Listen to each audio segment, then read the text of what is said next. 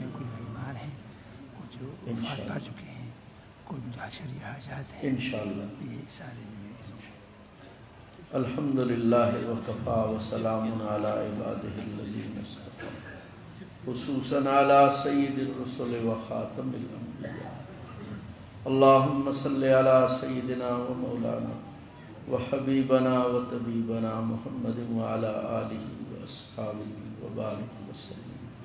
اللہم صلی علی سیدنا و مولانا محمد صلاۃ تنجینا بہا من جمیع الاحوال والآفات، وتقضی لنا بہا جمیع الحاجات، وتطہرنا بہا من جمیع السیئات، وترفعنا بہا عندک اعلی الدرجات، وتبلغنا بہا اقصی الغایات من جمیع الخیرات فی الحیات وبعد الممات، انک علی کل شیء قدیر۔ ربنا ظلمنا انفسنا وإن لم تغفر لنا وترحمنا لنكونن من الخاسرين۔ یا مصرف القلوب صرف قلوبنا على طاعتك، یا مقلب القلوب ثبت قلوبنا على دينك۔ ربنا لا تزغ قلوبنا بعد إذ هديتنا وهب لنا من لدنك رحمة إنك أنت الوهاب۔ ربنا ظلمنا أنفسنا وإن لم تغفر لنا وترحمنا لنكونن من الخاسرين۔ اللهم رب هذه الدعوة القائمة والصلاة النافعة، صل على محمد وارض عنا رضا لا تسخط بعد وبدا۔ اے پروردگار، آپ نماز اپنے فضل و کرم سے، اپنی مہربانی سے، کمال شفقت سے ہم گناہگاروں کو اس نیک مجمع میں شامل ہونے کی توفیق نصیب فرمائی۔ اے پروردگار، اپنی سائی سے، اپنی کوشش سے، اپنی ہمت سے ہم نہیں آئے، اے اللہ تیری مہربانی سے آئیں۔ اے اللہ ہماری حاضری کو قبول فرما۔ یہاں کے آداب کا لحاظ نہیں رکھا جا سکا، اے پروردگار یہاں کی حاضری کا حق نہیں ادا ہو سکا، ہمیں معاف فرما دے۔ اے اللہ ہمارے اعمال کو دیکھ کے ہمیں محروم نہ فرما، ہمیشہ توفیق نصیب فرما۔ اے پروردگار ہمارے گناہ معاف فرما دے۔ اے اللہ تیرے سامنے اپنی خطاؤں کا اقرار کرتے ہیں، اپنی معصیت کا اقرار کرتے ہیں۔ اے اللہ ہمیں معاف فرما دے، پوری امت کو معاف فرما دے، سب کو نیکی اور تقوی کی توفیق نصیب فرما۔ اے اللہ مسلمانوں پر رحم فرما۔ اے پروردگار اس وقت تیرے محبوب صلی اللہ علیہ وسلم کی امت پہ سخت وقت آ چکا ہے۔ اے اللہ دنیا کا کفر تیرے حبیب صلی اللہ علیہ وسلم سے محبت کرنے والوں کے ایمان کو کھیڑنے کی کوشش کر رہا ہے۔ اے پروردگار ان کو ہلاک اور تباہ اور برباد فرما۔ ان کے مقدر میں ہدایت نہیں تو آپس میں مٹا دے۔ یا اللہ کریم ہمیں محفوظ رکھ، مسلمانوں کے ایمان کو اسلام کو محفوظ رکھ، جان مال کی عزت اور عفت کی حفاظت فرما۔ اے اللہ مسلمانوں کے بال بال کی حفاظت فرما، فکر آخرت نصیب فرما۔ اے پروردگار بیماروں کو شفا نصیب فرما، قریب بعید سے آنے والوں کو اجر نصیب فرما۔ اس اجتماع کی اے اللہ جن لوگوں نے خدمت کی ہے انہیں بھی اے اللہ اپنے خاص خدام میں قبول فرما لے، اپنے خاص مقربین میں قبول فرما لے، آنے والوں کو بھی قبولیت نصیب فرما، ہر اعتبار سے تعاون کرنے والوں کے تعاون کو اے اللہ قبول فرما، ہر طرح سے اپنی مدد فرما۔ حرمین شریفین کے دروازے ہم گناہگاروں پہ کھول دے اے اللہ۔ کرونا اور یہ چیزیں کچھ بھی نہیں ہیں، ہمارے گناہ اور ہماری معصیتیں، اے اللہ ہمیں معاف فرما دے، اپنے گھر کے دروازے کھول دے، اپنے حبیب صلی اللہ علیہ وسلم کے دروازے ہمارے لیے کھول دے، بار بار کی حاضری ادب اور احترام سے نصیب فرما۔ اے پروردگار اموات کو جنت نصیب فرما، یا اللہ سب کو اسلام پر زندہ رکھ، خاتمہ سب کا ایمان کامل پر فرما۔ جن حضرات نے کہا ہے، خواہش رکھتے ہیں، لکھ کے دیا ہے، رکے بھیجیں، اے اللہ سب کی خواہشات کو پورا فرما، بیماروں کو صحت عطا فرما، اموات کو جنت نصیب فرما۔ یا اللہ جو موجود ہیں سب کو اسلام پر زندہ رکھ، خاتمہ سب کا ایمان کامل فرما۔ اس مسجد کی، خانقاہ کی، حضرت والا دامت برکاتہم کی اے اللہ ہر طرح سے حفاظت فرما، مدد فرما، سالکین کو، ہم گناہ گاروں کو زیادہ سے زیادہ فیض حاصل کرنے کی توفیق نصیب۔ جہاں بھی اے اللہ قابل کی خانقاہیں، تبلیغ کا کام ہو رہا ہے، جہاد کا کام ہو رہا ہے، مدرسے کا کام ہو رہا ہے، سب کی مدد فرما، اس ملک پاکستان کی بھی حفاظت فرما، تمام بلاد اسلامیہ خصوصاً حرمین شریفین کی حفاظت فرما۔ اے پروردگار خیر کی جتنی دعائیں آپ سے آپ کے حبیب کریم حضرت سیدنا محمد صلی اللہ علیہ وسلم نے مانگی ہیں، ہم بھی سوال کرتے ہیں عطا فرما۔ جتنے شرور سے آپ کے حبیب کریم حضرت سیدنا محمد صلی اللہ علیہ وسلم نے پناہ چاہیے، ہمیں بھی پناہ نصیب فرما۔ وانت المستعان وعلیک البلاغ ولا حول ولا قوة الا بک۔ ربنا آتنا فی الدنیا حسنہ وفی الآخرۃ حسنہ وقنا عذاب النار۔